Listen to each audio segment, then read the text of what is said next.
Всем привет, и это Visual Podcast. Здесь мы сидим и обсуждаем кино. Меня зовут Влад, а это Нина. Привет. И сегодня мы обсудим два фильма, и это «Стук в хижину» и «Кит». Два фильма с интересными темами. Да, с веселенькими людьми, Очень нетрадиционной ориентации. И мы погнали. У-у-у. Начнем мы с фильма «Стук в хижину». Синопсис такой. На отдаленной хижине снимает дом семья. И тут на пороге их дома появляется 4 незнакомца, которые им говорят, что они должны принести в жертву одного из семейства, чтобы не случился апокалипсис. И семья должна понять, что это за сумасшедшие люди и правда ли будет апокалипсис. Для контекста. Фильм снял М. Найт Шьямалан, да, который любит фильмы с неожиданным поворотом. Так вот, мы сейчас обсудим этот фильм. Угу. Нина. Между прочим, да, он срежиссировал также «Шестое чувство». Да, «Шестое «Дом чувство». с прислугой» — это сериал, кстати, Да. очень прикольный, Сервант. Там вот этот режим... Нет, мне просто там заходит... Руперт Грин, который Рона играет. Да, на религиозно у него такое все, он любит тематику. Ну, как-то Не всегда, да. с Богом как-то замешанный. Ну, просто вот с прислугой у меня там... Мы смотрели, мы обсуждали 2 сезона, но там как-то он затянут, мне показался. Да, ну в этом есть своя прелесть. Наверное. Как бы... Просто в том сериале все какие-то тупые становятся в один момент. Просто все тупые. Прям все Ладно, тупые, да. Окей, хорошо. И после нашей эры с Уиллом Ой, плохой фильм.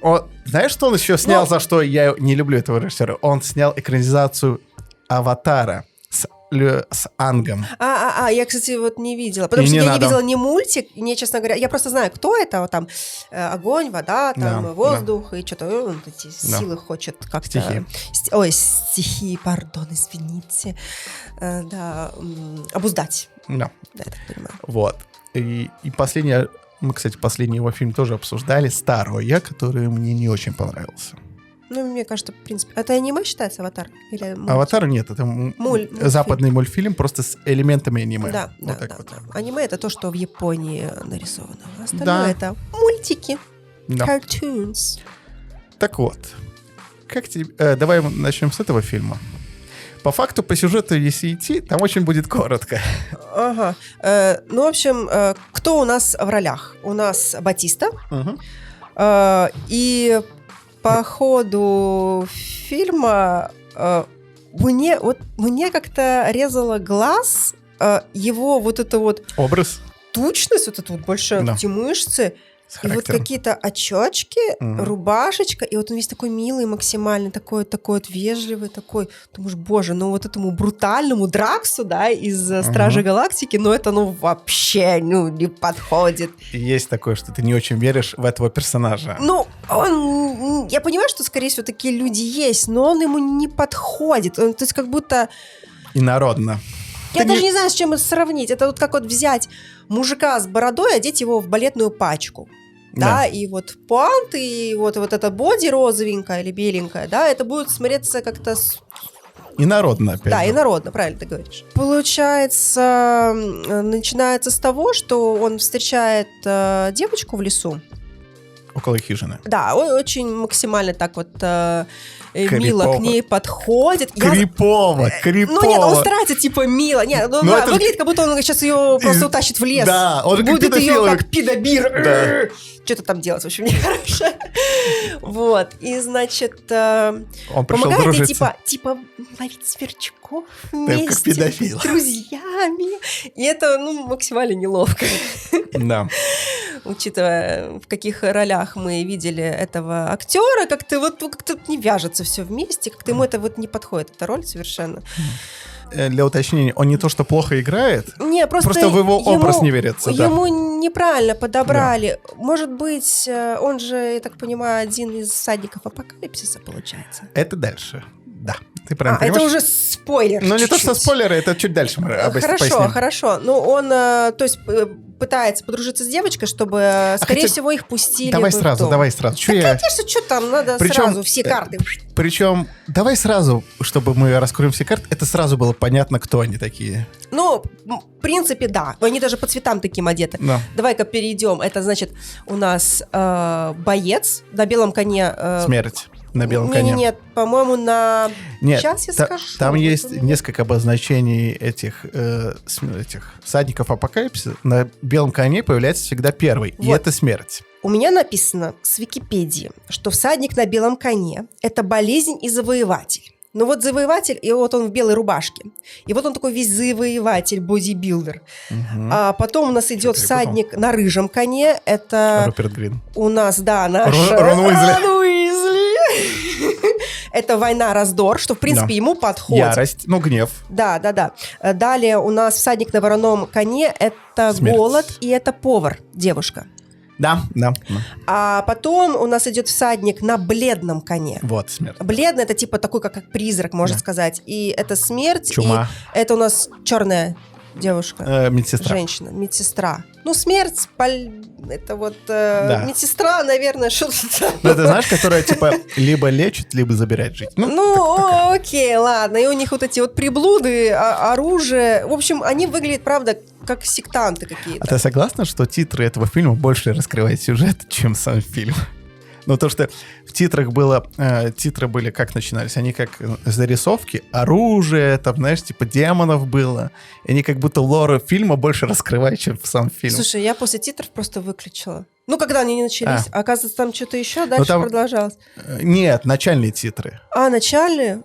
Там как титры начинались, типа рисунки этих орудий всех, именно демонов там было. Что-то у меня картинка не сложилась. Ладно. Ну ты просто более внимательный. Я ждала, когда просто фильм начнется. Окей, короче, Батиста с девочкой разговаривают, чтобы их Да, в пустили в общем, дом. чтобы пустили в дом, оказывается, что это семья пары геев.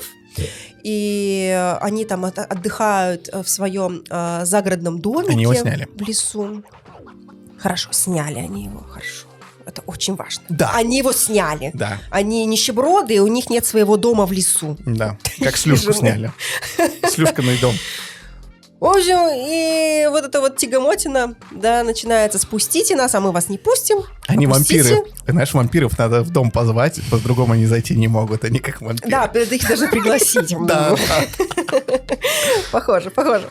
Вот. И как-то не вяжется, что они так выглядят, в принципе, так типа а-ля мило, дружелюбно, а сами с такими какими-то тяпками. Кувалдами, я не знаю, как их Тяпками, назвать, какие-то штуки. В общем, у каждого своя там приблуда какая-то рукодельная, какие-то орудия пыток. Вот. И, в общем, они заявляют, что чуваки, нас избрали, вас избрали, и вот нам, в общем, суждено решить судьбу человечества. Если вы пожертвуете кем-то из вашей семьи, то человечество будет жить. Причем еще одна вещь. Нельзя делать самоубийство. Только пожертвовать. Да. Только кого-то вот надо вот именно убить ужасной смертью, заколоть или там. Ну, в общем, выбора много. Вот, и, значит, конечно, гейская пара в шоке. Алло, камон, мы так долго вообще боролись за наше существование, за нашу пару, Правы. у нас семья, типа у нас там дочка, мы ее любим, мы зашибись отдыхаем в своей съемной хижине. Угу. Это и важно. вы тут приходите, заявляете, что, мол, мы должны тут кем-то пожертвовать, да идите вы на 3 буквы. Причем от каждого они 4 раза задают вопрос, пожертвуете вы своей, из семьи кого-то. Если на каждое нет, происходит катаклизм в мире. Ну, в итоге первый очень как-то тянулся. Непонятно было, потому что уже катаклизм на тот момент начался. Уже было цунами или какие-то толчки, потом просто усугубилось. Они просто уже в этот момент, когда они отказались убивать одного из них, и тогда собой пожертвовал... Кто? Рон. Рон Уизли. Он был первый. И, в общем, его казнили. Ему там то ли голову отрубили, то ли что-то. Нет, ему вилами в башку прям. Ну, в общем, как-то там, в общем, его умертвили, и тогда началась волна катаклизмов. То есть там сколько-то тысяч людей, сотен там начало умирать. И они включили новостной канал, чтобы это все... 10-метровая волна их смыла. Да, цунами. Но наши герои все равно говорят, не-не-не, вы какие-то сектанты, валите нахрен отсюда. И вообще, в принципе, ты как зритель тоже думаешь, какая-то хрень происходит. Ты согласна, что уже в моменте ты замечаешь одну проблему этого фильма? В нем как такового нету... Между персонажами нет обсуждения. То есть они буквально говорят, пожертвуйте либо нет, и это единственный вопрос, про какой между персонажами происходит. У них нет диалогов, они не общаются как-то. Они какие-то команды будто дают, вот, и все. Да. Как боты, знаешь, да, какие-то. Вот я про это и говорю, что в фильме, в принципе, этого нет. Единственное, где сюжет есть в фильме, это когда воспоминания наших геев пары обсуждаются. Там единственное какие-то взаимоотношения между персонажами, а в нынешних событиях нету. Как бы и это до конца фильма так и будет. Да, и в общем они там уговаривают, те не хотят, и как-то все так непонятно, и им уже самим кажется, вот этим вот всадникам апокалипсиса, а правы ли они? А может точно? Вот они, оказывается, на форуме там каком-то встретились, и, может быть, у них просто какие-то галлюцинации странные, они как бы восприняли это как-то неправильно. То есть они уже сами типа сомневаются. Но в итоге все подтверждается после второго убийства. То есть один из геев начинает верить. Не так. Просто когда когда они в дом вошли, первого гея уронили, и у него сотрясение мозга. Угу.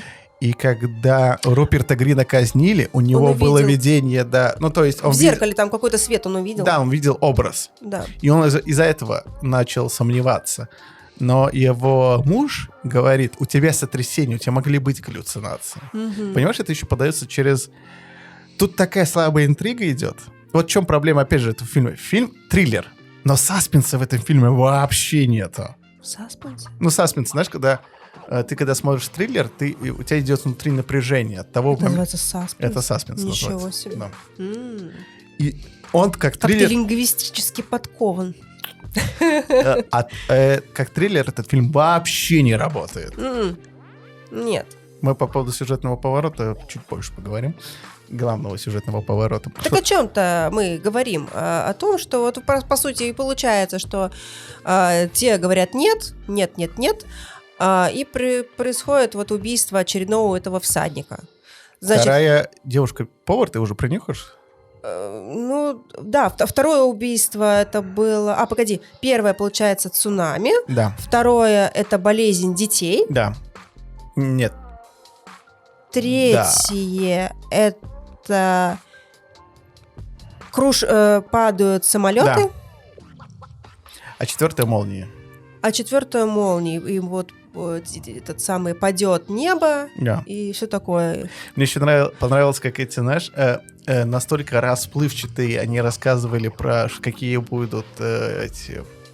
Они не могли то есть они вроде видели в своих видениях, но они не могли это все сказать наперед. Вот, если ты это сделал, если мы сейчас вот этого убьем, то произойдет это и это. Они сами не были уверены во всем этом. И только Батиста в конце, как его там зовут, в общем, Батиста, сказал, что... начал просто перед телеком встал и начал вместе одновременно с дикторшей. Повторять ее слова. С дикторшей, да. С диктором. С диктором. Повторять слова один в один. И тогда мы говорим, да. Он не мог это никак как бы подготовиться, никак как бы там смухлевать. Почему мы так быстро идем по сюжету фильма? Потому что у этого фильма нету сюжета. Ну, там, в принципе, ничего не приходит. Нет, мы не хотим, да, вам надо. И... Просто да, там постоянно задается этот вопрос. Вы согласны кого-то пожертвовать? Нет. И происходит новый катаклизм. Тогда мы крутим барабан. Но есть еще подсюжет про проблемы гей-пары, которые они про свои воспоминания... Ну, вот это, кстати, более-менее еще не было интересно смотреть. Да, но потому что там хоть как-то персонажи... Да. Знаешь, почему у меня главная проблема, в принципе, претензия к этому фильму, вот когда персонажи принимают решение и когда они говорят «нет», они никаких философских разговоров не ведут. Ну, даже вот, допустим, с ними. Вот послушайте, если мы примем это решение, как бы люди все равно, допустим, все плохие. Ничего подобного нету. То есть они не пытаются переубедить. Да. Никаких там аргументов, не знаю, ничего. Нет? Окей, хорошо. Ну, значит, убиваем. Да.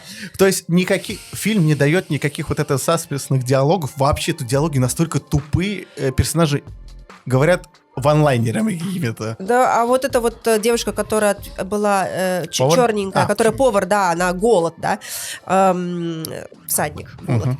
В общем, она начала говорить про то, что вот у нее сын, и вообще она вот такая вся хорошая, она любит готовить, любит людей, и вот давайте вам надо убить, потому что я не хочу умирать. И вот как-то вот это все... Наиграно. Ну, ты не веришь ей. И даже вот сами вот герои говорят, что-то она там врет. То есть они даже сами неубедительно говорят. То есть, я не знаю, вот они шли, вместе собирались, им надо было хотя бы как-то отрепетировать, как их убедить. Они, получается, напугали, Да, и... вышибли дверь, и то есть взяли силой. Вообще странно И как-то причем всё. они... Вот в чем еще проблема у этих всадников, ну, потому что по-другому их не назвать, они никак не работают на убеждение. Нет. То есть они их просят поверить просто потому что. Просто потому что. То есть они ничего, ни документов, никаких, ну, не знаю, элементарно Библию могли с собой взять Да. и показать. Вот смотрите, чуваки, вот эта строчка и вот это, вот что будет. И картинки страшные показать. Да. Они приходят, чтобы убедить, чтобы эти люди пожертвовали... Просто их не просто так выбрали, не потому что они там геи или кто. Они когда пришли, они сами не знали, что это за семья. Но это любящая семья, которая все... Ну, как бы, у них нет проблем, у них нет ссор, и они как бы друг друга любят очень сильно. Поэтому на них выпал этот выбор. И... Это что, критика Бога была? Вот в чем смысл... Проблема у меня... В чем смысл фильма? Он кого критикует? Бога, религию? Да вообще непонятно, к чему все, зачем. Они могли вообще друг друга не убивать. Ну как? А что бы было, если бы они просто Буквально. не убивали? Вот, и, кстати, знаешь, в чем главный сюжетный поворот этого фильма? В том, что в этом фильме нет сюжетного поворота. Учитывая, что это фильм Шайяламалана. Вот это тяжелое дыхание, да. Потому что, знаешь, отчасти... Я не хочу так говорить, но отчасти фильм стал бы интереснее, если бы эти не были бы всадники апокалипсиса. Они, знаешь, постоянно съемку вставили, каких-нибудь новостей смонтировано, либо просто что-то в мире происходило. Или они случайно по ходу жизни на них натыкались, на Да. этих всадников. Вот, Было бы кстати, интереснее. Кстати, вот что я хотел сказать. Допустим, Руперт Грин... ну, точнее, Рон Уизли — это тот, который напал на него. И я подумал, что все другие тоже как-то им в жизни встречались, Да, как ты как-то, сказал. мгм. И это было как-то, знаешь, к тому, что они как раз-таки не стали жертвовать. Они, то есть, не поверили бы. В смысле, они бы не поверили бы... Да, всадникам апокалипсиса. То есть они бы поверили, если бы они их в жизни встречали. Не, наоборот, не поверили бы. Это что они подумали, что они реально против геев. Поняла. Поэтому, потому что они, когда он вспомнил, он говорит, я Да. ходил на терапию там, он меня там травмировал, он на меня напал в баре, и я помню его лицо, это он. И ему не верили, пока он как бы не открыл, Да. не нашел эту ID и не показал, что да, смотри, это вот По это факту чё. это вообще ни к чему не привело. Ну, знаешь, такое чувство, как будто он на этого гея напал не потому, что он гей, а потому, что он просто был пьяный и мешал в баре сидеть. Ну, так, знаешь, не было очень сильно Он понятно. говорит, тише говорите, Да. и все. То есть не потому, что они геи, а как будто просто он был пьяным мудаком. Возможно. Так вот, и я к чему говорю.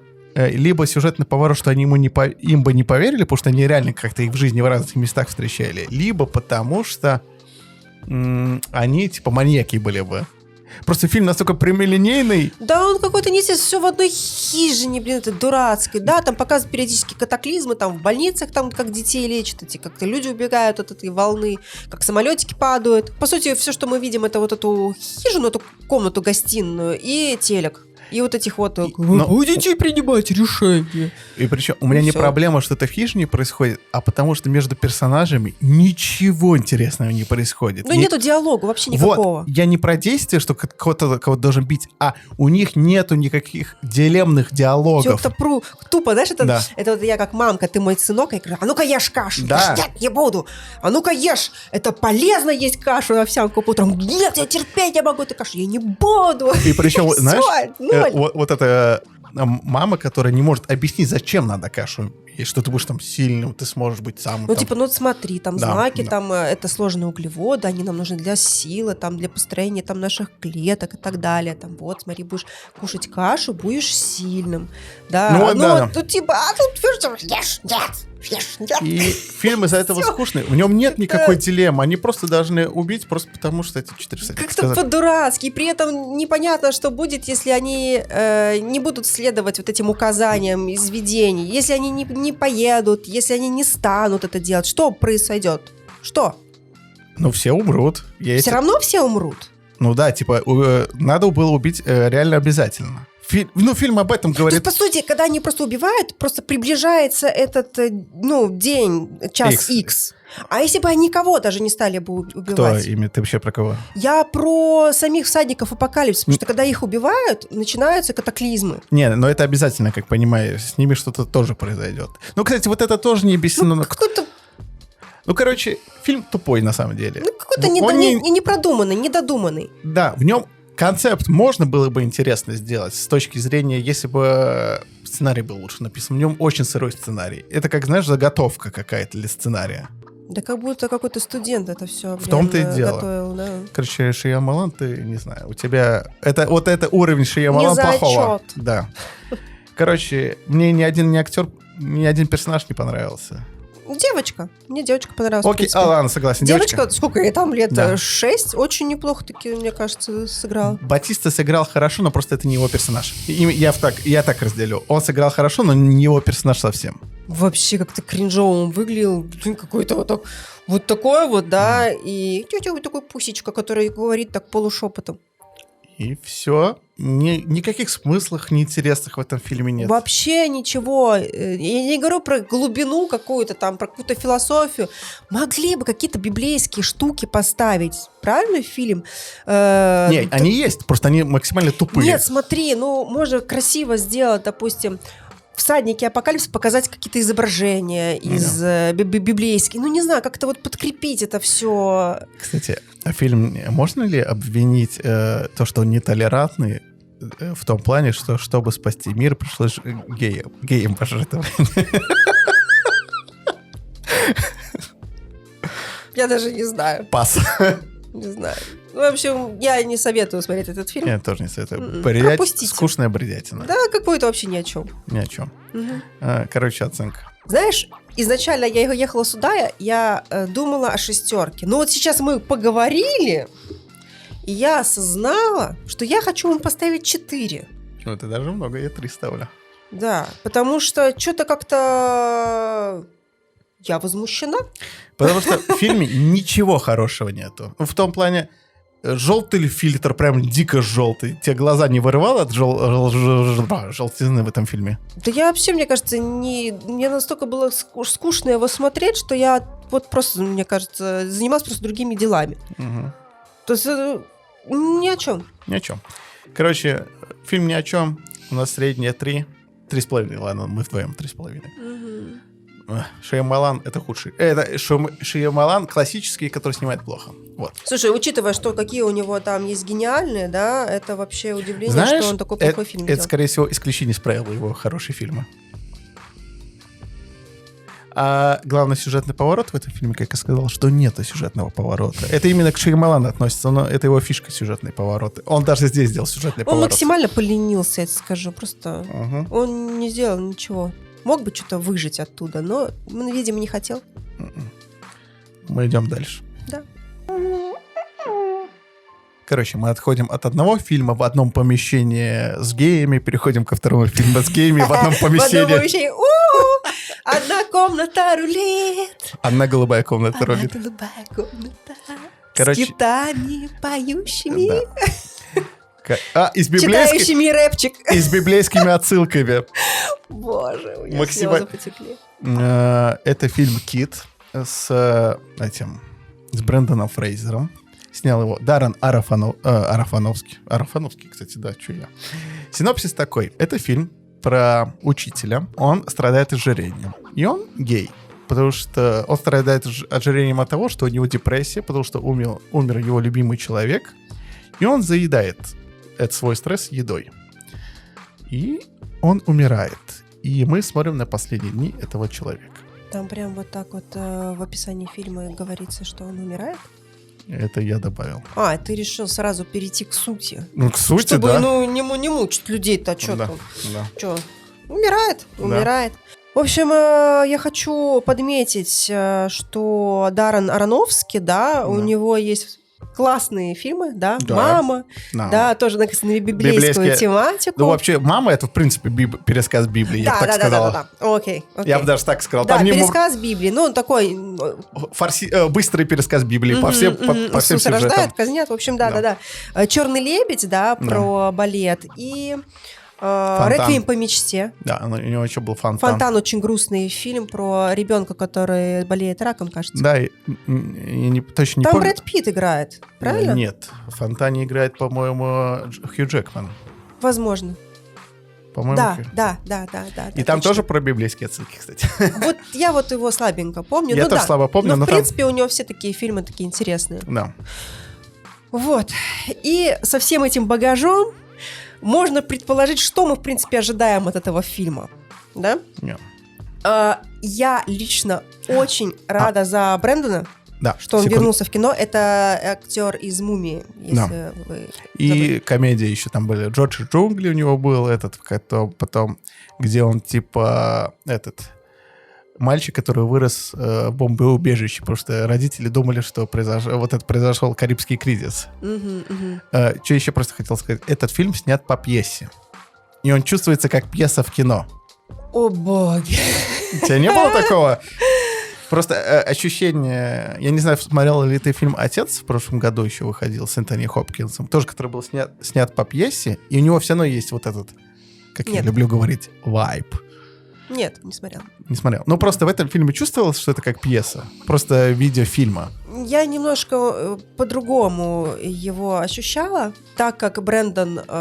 Фрейзер. Да. Ну, я его просто Брэндон. Окей. Мой дружище Брэндон. Старк.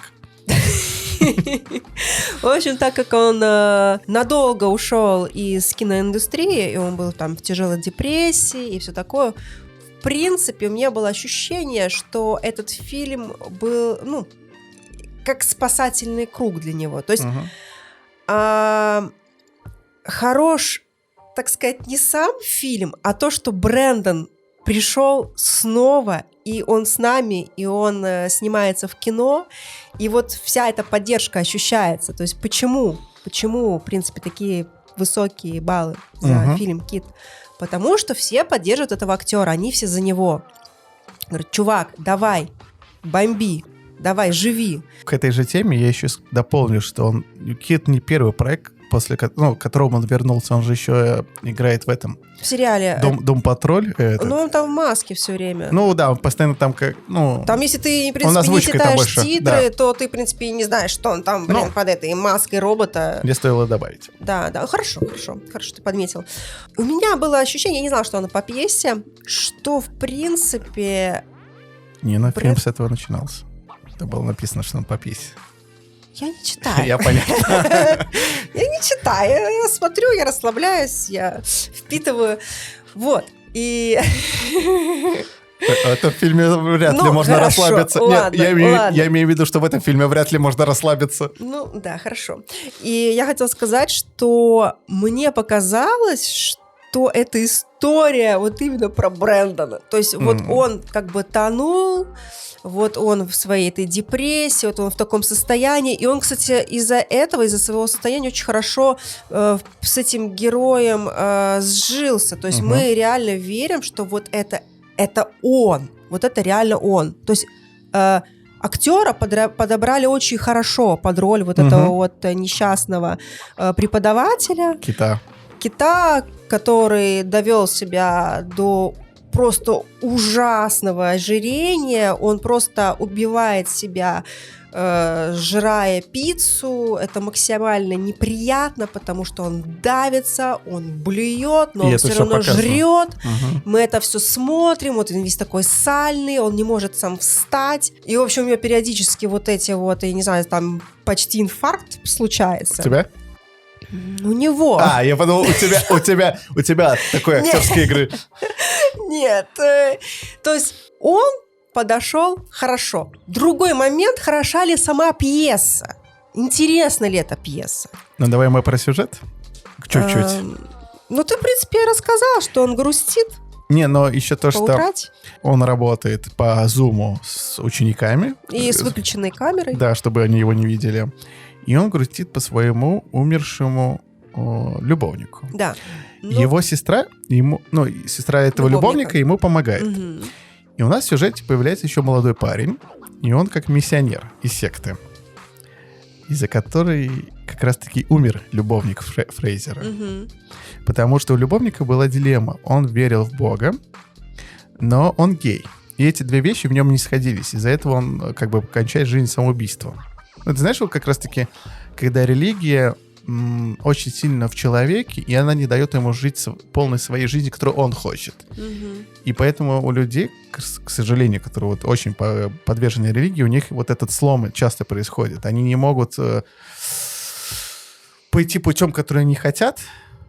Ну, кстати, фильм это как раз-таки, наверное, и критикует. Ну да, надо как-то балансировать, в принципе, то есть различать все вот эти установки, да, библейские от реальной жизни. Да, потому что, я не представляю, если вообще человек, который может жить по всем этим заветам, это, знаешь, как, допустим, завет «не соври никогда». Такое возможно вообще? А если это жизнь, как вопрос жизни и смерти? Ну, если это Вторая мировая, и ты прячешь евреев у себя в подвале, и тебе говорят, где эти евреи грязные, вы их порежем. И ты говоришь, вон они там внизу, я их прятал целую неделю, и сейчас я их сдам. И ты знаешь, потому что в этих заветах нету никаких подводных камней. Ты не можешь, знаешь, соврать во благо. Там такого нету. Потому что эту Библию можно интерпретировать по-любому, как хочешь. Слушай, там вообще, в принципе, наверное, самая правдивая Библия, это, наверное, еврейская. Потому что она появилась как бы первая. Будем честны. Как правильно? Это Тора. Тора, да. Да. А уже потом там переписали. Я не специалист, извините. Мы атеисты. Да. Короче. Пастафрианс. Раминь. Ага. Макаронки. Да. Так вот, что дальше происходит? Появляется вот этот миссионер, и он пытается нашего Брэндона Фрейзера помочь ему, потому что он понимает, что он умирает. А Брэндон Фрейзер настолько плохо со здоровьем, что он в ближайшие дни должен умереть. Угу. И на этих событиях он решает со своей дочкой возобновить общение, с которой он не общался лет 8, почти 10, получается. Потому что он... с ее 8-летия, что-то такое. А ей еще 17. Она уже все, такая уже большая девочка. Фильм же начинается с того, что он из-за своей сердечной атаки начинает читать сочинения про... Моби Дика. Моби Дика, да. Угу. Как раз-таки про китов и Ахава. И вот когда он знакомится с его дочкой, он видит, что она очень агрессивна, к себе не подпускает. И в течение фильма он начинает с ней контакт налаживать. При этом как это? Он говорит, я тебе заплачу, я тебе отдам все свои деньги. На это он подкупает, останься тут, побудь со мной, я хочу тебя все-таки узнать. Но все равно он эти деньги всю жизнь копил для нее. Потому что, он же изначально сказал, ее мать даже знала, что он все деньги для нее откладывает. Слушай, нельзя не признать тот факт, что он просто хреновый отец. Да. То есть он ушел из семьи ради вот какой-то интрижки, да, ради какой-то мимолетной вот этой вот непонятной, да, бросил... Нет, но это не мимолетная была интрижка, все же он нашел человека, которого он сильно любил. Хорошо, но он же целенаправленно заводил семью, он хотел ребенка. Да. И тут он просто поставил крест. Даже не так. Он влюбился, может быть, мать тоже, знаешь, повлияла. То есть она слишком оскорбилась, слишком... Нет, там было сказано так, что когда мать приходит на этот диалог, когда она приходит за дочкой, и у них происходит диалог, она же его обвиняет, ты влюбился, но ты ушел. И то есть ты бросил нас и перестал поддерживать отношения с дочкой. И он говорит, я поступил неправильно. Потому что нам фильм, конечно, подает, что он как хороший персонаж. Но в моменте он поступил плохо. То есть, ты знаешь, заканчивать отношения неплохо, но если у тебя есть ребенок, не надо за него забивать. Что значит хороший персонаж? Он фильм эгоистичный, он эгоистичный, да. То есть просто он перед смертью начал раскаиваться. да, типа как бы немножечко все подправить, чтобы уйти как-то покрасивее, что ли. Но, кстати, фильм... Все свои гештальты позакрывать. Да. Но в фильме, кстати, есть эта тема прощения. Он же как бы хочет вот это простить, получить прощение от дочки. Ты там думаешь? Я думаю. Я просто думаю, хочет ли он этого прощения. Не сказать, он просто хочет... Он даже не сколько прощения хочет, он просто хочет побыть с ней, плевать. Да. Она на него гонит, она его там выставляет в плохом свете, фотографируя и ставя мерзкие те самые комменты по подписке, что когда он там будет гореть в аду, будет шкварчать. И все в таком роде. Потом еще нам говорят, что миссионер не совсем миссионер, что он как бы свои паствы украл денежки. Там оказывается, что да... Нет, он-то миссионер, но получилось немножко иначе, что он там украл деньги и свалил из города, и вообще у него там проблемы с травкой оказались. А дочка изначально вывела его на правду, получается. Он же зависал дома. Но еще, видишь, чего она хотела? Нашего кита. Да, видишь, что дочка хотела? Она же как бы идет, она как бы хочет в плохое в людях найти. Но как раз-таки это сработало в хорошем ключе, что она выставила фотки и информацию о нем. И семья его назад приняла. Вот можно к самому финалу уже пройти, когда у него, у Фрейзера происходит последний диалог с дочкой, ему становится плохо, и и она пришла на него злиться из-за сочинения, потому что он обещал ей, что напишет хорошее сочинение. Да. И он ей дал как раз-таки сочинение, которое она написала с которого фильм начинается. Которое он зачитывает, когда у него там сердечный приступ. Да. И она читает про кита и Ахаба, и я понимаю, что в этот момент он дает понять, что он кит, а она Ахаб в тот момент. В их отношениях. Такая аллюзия, я так считал. Я просто не помню, что там конкретно было. Там, что Моби Дик... Безэмоциональное животное. Описывает, чтобы уйти от своей какой-то проблемы. То есть он уходит в описание китов, там что-то такое как отвлечение внимания. Чуть про другое я имел в виду, что Ахаб маниакально хочет убить кита.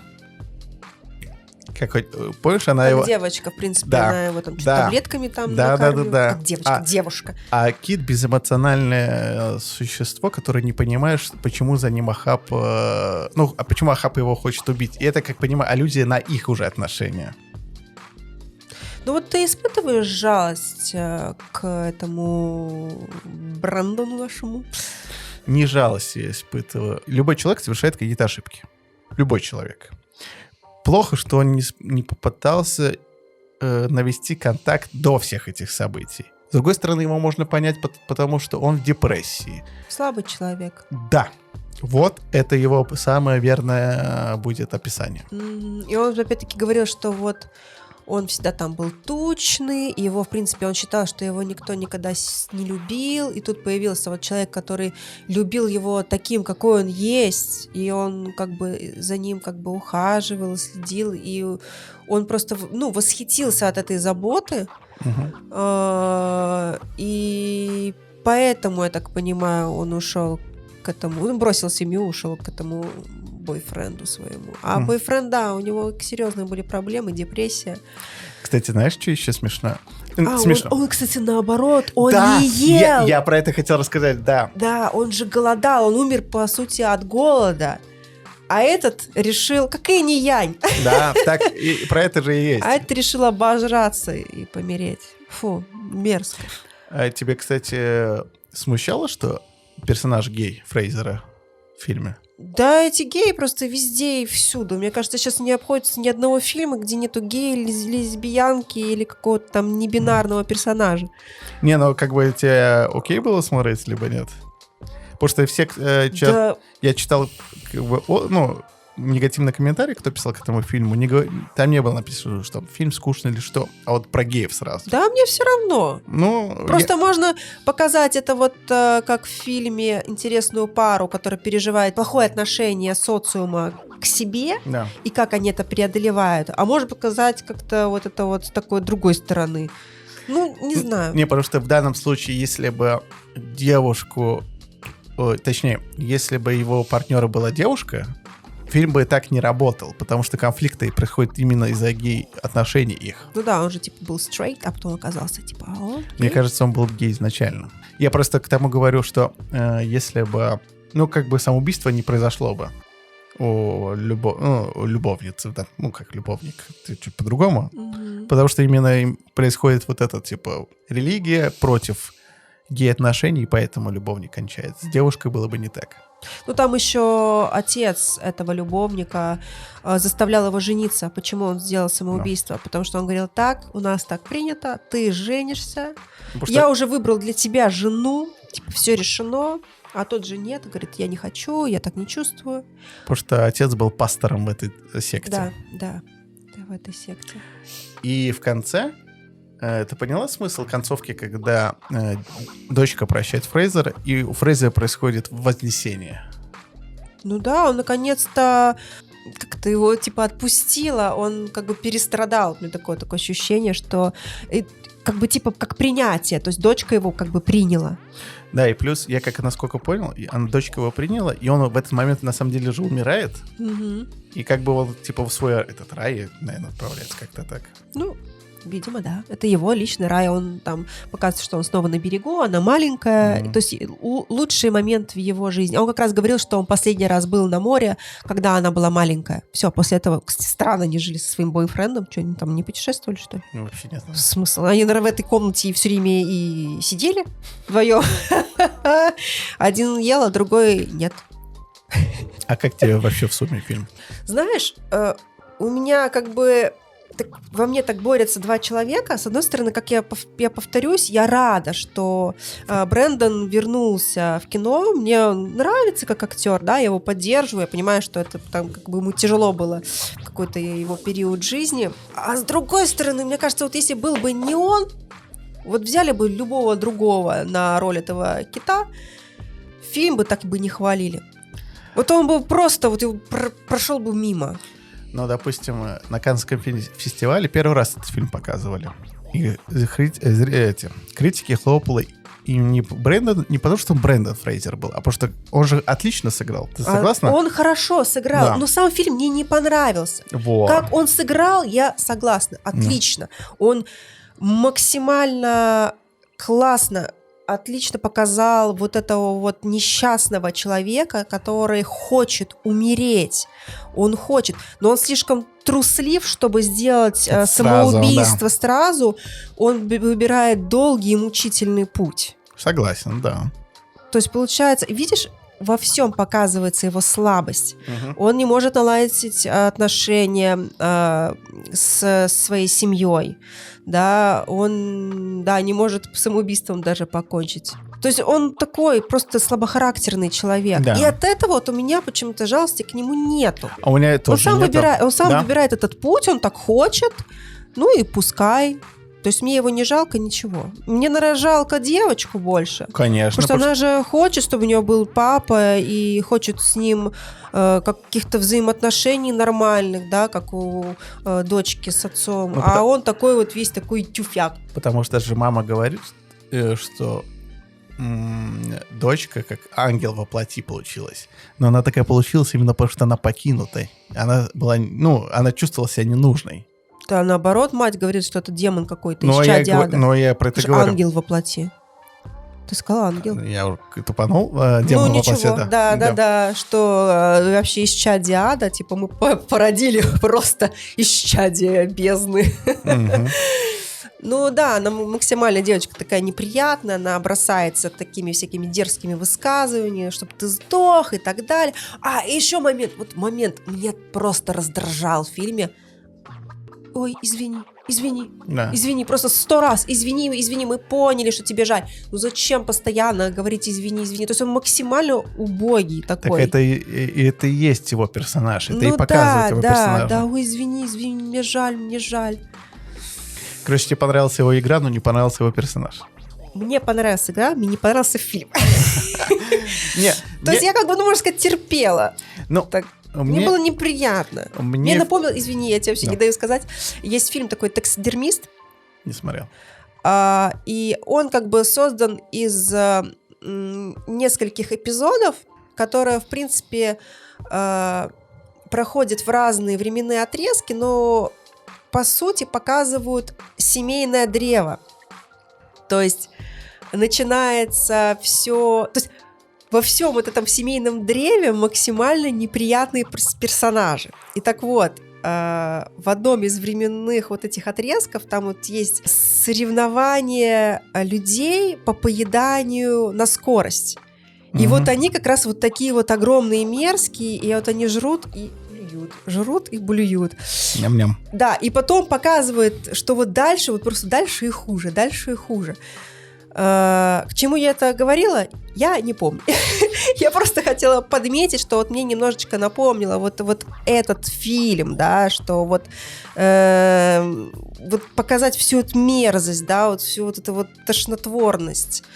То есть у зрителя максимально, в общем, чтобы кишочки там подергались. Но тут же еще есть момент, что он еще отказывался от врачей, потому что он себя еще наказывал. Да, он хотел максимально, умереть, это понятно. Но ты правильно сказал, что он хотел максимально... Потому что у него попросил бы укол у этой медсестры. Я не знаю, какой-то он такой, как будто и туповат, что ли. То есть есть же какие-то более... Не туповат. Он боялся на себя взять ответственность за свою жизнь. Да я не знаю, какой-то вообще странный... Я просто скажу так, что мне понравился, как фильм, в принципе, раскрывает вот эту всю историю, когда человек попадает в депрессию, не может себя принять, проблемы с ребенком. Он показывает именно вот этого, ну, не то что противного, слабого человека, который пытается хоть как-то с этим бороться. Просто фильм, как это показывает, мне понравилось. Не скажу, что мне было скучно смотреть, но это не такой фильм, который... Тебе было противно? Мне было, наверное, противно, когда он впал в еще большую депрессию, когда он начал себя заедать этим пиццу с майонезом. Фу, прям. Да. Понимаешь, я, наверное, просто прекрасно видел, что Брэндон в костюме, может быть, поэтому мне было нормально смотреть. То есть, но Джабба Хат такой. Но грим-то хороший. Ну, отлично. Я даже потом читала комментики, кто написал, как он так разжирился. Мне, кстати, да, я вот что, серьезно? В смысле, вы не понимаете, что есть гримеры, есть силиконовые накладки? Причем, когда я еще смотрел фотки, когда он получал награды за этот фильм, ну, на более непопулярных премиях, он там уже намного лучше сейчас выглядит, чем он выглядел до этого. Ну, не в этом фильме, а до этого. Мне понравилось, когда ему давали награду после вот фильма, это «Глобус». Ему дали, с «Глобусом» есть одна интересная история. Он был в номинации на «Глобусе», но он не получил. Он, короче, на «Глобус» не поехал. И он сказал, я бы не поехал даже за награды, если бы я выиграл бы. Потому что у него есть история, что когда-то в 2000 каком-то году он говорит, что директор «Оскара» к нему приставал с сексуальными подтекстами. И потом сказал, что с тех пор я больше... Старикан этот мерзкий. «Глобус»... На «Глобус» он не собирается больше никогда ездить. Знаешь, похоже, это правда. Может быть. Потому что когда он... В общем, у кого-то там на передаче он это все говорил, ну... Я понимаю, что он актер, он может играть, но я ему поверила. И еще есть с Фрейзером... Ну, такой интересный факт. Не факт, а история. В прошлом году снимали еще Bad Girl фильм. Ну, короче, для HBO Max снимали. Там еще должен был играть этот, который Гордона играл, который в «Одержимости». Фильм сняли. Были тестовые показы. И все такие, фильм-то полное говнище. И это, как Warner Bros. Просто фильм отменяет и на полку поставили. А Брэндон Фрейзер там должен был злодей играть. И фильм настолько... А фильм стоил 80 миллионов, и фильм просто сказали, мы не будем это выпускать. Интересно бывает, да? Да. А какие-то вот выпускают, которые мы троечки ставим. Да. Двоечки. Интересно. Так вот, фильм номинирован на 3 Оскара. Лучшая мужская роль, лучшая женская роль. Почему-то Хонг, которая... она же играла в Stranger Things, кстати, вот Нет, эта вот не дочка. Она. Не она. Медсестра. Стоп, погоди. Медсестра номинирована на роль второго. Кстати, интересно, мне вообще-то показалось, что дочка лучше сыграла, чем медсестра. Нет, тоже дочка больше. Не, погоди, дочка играла рыженькую из Stranger Things. Да, но лучше... или она в It играла. Нет, ты правильно сказал. Которая наушниками слушала музыку, а Векна пытался ее там. Да. Я просто к тому, совратить. что почему-то лучше женская роль второго плана, именно медсестра. Хотя мне показалось, что дочка сильнее была, как актриса. Сильнее. Ну, может, она и так уже наград отхватила неплохо. И представляешь, лучший грим и прически Оскар. Ну, конечно, попробуй так человека так перевоплоти, да, в такого кита. Конечно, сложно. Мгм. Прям очень и очень хорошо его, раз люди поверили. Но я скажу, что Фрейзер хорошо сыграл. Такого даже неприятного персонажа. Вот прям на 10. Да. А вот теперь интересно. Ты готова ли поставить оценку? И какую ты поставишь? А все, мы все уже обсудили? Хочешь что-то добавить? Вот так вот все. Ой. Момент, где в конце он пытается встать с дивана Не. и встает на ноги. Тебе ничего не напомнило? Не. Короче, я тебе сейчас Давай. твое воображение, в общем, Давай. включу. Смотрел мультик «Валли»? Да, конечно. Помнишь, когда сообразил. со штурвалом, да? Капитан встал с Да, кресла. капитан встал с кресла, и он раз на ноги. Вот реально один в один. Мне кажется, вот просто если сравнить по кадрам вот эти вот два момента... Но тут идет другая вещь, потому что, видишь, в середине... Кстати, я хохотнула вот эту момент. Да. Ну, знаешь, тут идет чуть другая вещь. Просто когда дочка его первый раз на злости просит встать, он не может встать. А здесь, когда полное принятие всей ситуации, он встал уже и дошел до нее. Но он уже все, умирает. Он умрет и не встанет. Так что ему надо встать хотя бы перед смертью. Да, и проститься, и чтобы дочка его... Отпусти и забудь. забудь. Да, пожалуйста, не надо. Что-то какой-то поющий подкаст у нас. Да. Ну что, оценочка? Споем? Нет, ни в коем случае. Оценочка. Ой. Ладно, я тебя сейчас поражу. Я поставлю 8. Вау. Да. Все же мне фильм понравился. Да, его сложно смотреть. Он вызывает в некоторых моментах отвращение. Именно от персонажа, от его действий. Вам персонаж вряд ли понравится, потому что он не привлекательный. Он подается как милый, знаешь, такой понимающий. Но если вы понимаете, почему он здесь оказался, то есть его, допустим, депрессия не... Вот сложный момент, знаешь, когда у человека депрессия, он не всегда адекватные вещи делает. Но с другой стороны, когда он встретил свою любовь всей своей жизни, как он говорит, он все равно дочку бросил. В тот момент он не был в депрессии. Поэтому это не делает его хорошим отцом. Но при этом все, что он показал, 8. Ну, ты высоко поставил. Я ставлю 6. Угу. Потому что общее впечатление о фильме у меня плохое. Я уверена, что если бы был другой актер, то фильм бы не получил бы столько ажиотажа. Но он все равно Нет, бы оказался ощущение. на этом подкасте. Да. То есть они идеально, режиссер, да, идеально подобрал актера на эту роль. То есть он прям... Но в чем я согласен, что это не самый сильный фильм Арофановский. Нет, конечно, нет. Кстати, Арофановский как-то хотел снять, до того, как вышел «Темный рыцарь», он хотел свою вариацию Бэтмена сделать. Более грязную, я бы так это назвал. Да, ну там прям грязно, прям с рейтингом 18+. I'm PMP в леопардовом, Ну, и не с такой настолько. стоп-хэт, Не настолько. и с тростью, как 50 Cent. Не Шутка. настолько. Не Шутка. настолько. Короче, средняя оценка у нас 7. И на этом мы на сегодня заканчиваем. Надеюсь, следующие наши фильмы будут повеселее. Да, пишите в комментариях, как вам понравился, не понравился фильм. Да. Что думаете, с удовольствием почитаем. Да, про наш сегодняшний веселый выпуск. Да. А поэтому до следующих разов, до более веселых проектов и пока. Пока-пока.